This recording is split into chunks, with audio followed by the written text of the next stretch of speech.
आणि आता दिवसभरातल्या मोठ्या टॉप 9 बातम्या। प्रशांत कोरटकरकडे आढळून आलेली रोल्स रॉयल्स आता पिंपरी चिंचवडमधल्या बांधकाम व्यावसायिक तुषार कलाटेंकडे। कोरटकरला गाडीसोबत फोटो काढायचा असल्यानंच काढू दिला, कलाटेंकडून स्पष्ट। उद्योजक तुषार कलाटे, मनोहर भोसले आणि प्रशांत कोरटकरचा एकत्रित फोटो आहे आणि माहूरगडावर जातानाचा हा फोटो असल्याची माहिती मिळते। चंद्रपूरच्या धीरज चौधरींकडून कोरटकरसाठी गाडीची व्यवस्था केल्याचा आरोप आहे। प्रसिक पडवेकरनंच गाडी मागितल्यानं दिली, धीरज चौधरींचं स्पष्टीकरण। आणि आता तर फरार असताना कोरटकरनं वापरलेली गाडी गौरीच धीरज चौधरी यांच्या नावावर आहे। कॉल किया कि भैया मेरी गाड़ी खराब हो चुकी है, तो आप मुझे अपनी 2-3 दिन के लिए गाड़ी दे सकते हो क्या। उनकी गाड़ी सच में खराब हुई थी, जिसके लिए मैंने उनको चंद्रपुर में टो नंबर दिया, जो गाड़ी टो करके चंद्रपुर से नागपुर लेके गई। सुदर्शन घुलेचा जबाब अपूर्ण असल्याची शंका, स्टँडर्ड फॉर्मॅट सारखा तिघांचा जबाब आहे। अंजली दमन यांचं हे ट्विट।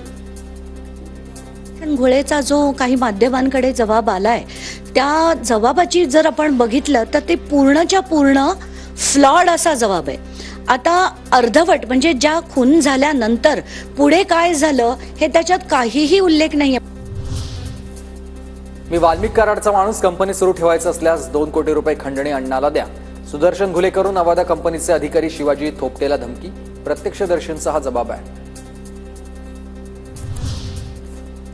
बीडच्या मराठा मेळाव्यानंतर मनोज जरांगेंची तब्येत खालावली आहे। बीडमधल्या हॉस्पिटलमध्ये उपचार सुरू आहेत। जरांगेंची प्रकृती स्थिर असल्याची डॉक्टरांची माहिती। माझी प्रकृती आता चांगली आहे, सतत उपोषण केल्यानं अशक्तपणा येतोय, जरांगेंचं वक्तव्य।